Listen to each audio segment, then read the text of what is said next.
The number one relationship killer, contempt. Contempt is a form of hate. It's a resentment towards somebody's character.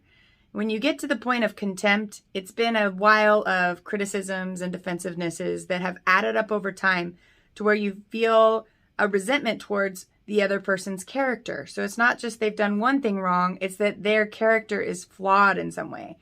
Some ways that you might think this are literally like an eye roll when you think about them.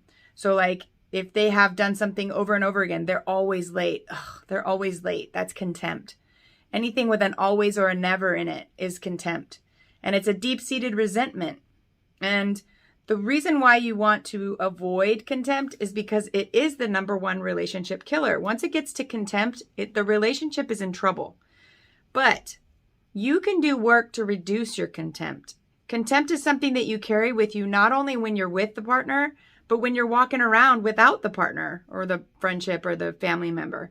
The resentment and contempt sits inside of your body, even though they're not around. It's something that only hurts you. So therefore, it is something that you must do the work on to get rid of contempt. And the antidote to contempt is gratitude. And now I'm not talking about gratitude where you're thankful for the person that you're having contempt for. It's not like you want to think about them and be thankful for them, because that's going to kind of make you eye roll too. You don't want to do that when you're in contempt for somebody. When I mean go to gratitude is think about something else that gives you a form of peace and warm fuzzies that you're grateful for. So even start with your five senses. What are some things that you love to taste? What are some things that you love to smell? What gives you those warm fuzzies when you hear them? And when you go there, what you're doing, instead of feeling contempt, which is giving yourself cortisol, you're replacing that hormone, cortisol, with oxytocin, which is the love hormone. And that literally will change the chemistry of your body.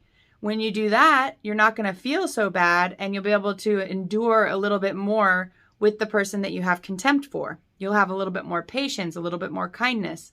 So if you catch yourself in contempt or resentment towards someone, that is not their problem. That is your problem you must address.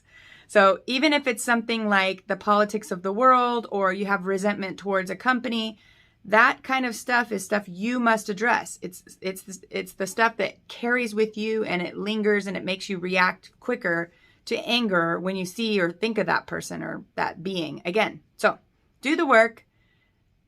The antidote is gratitude.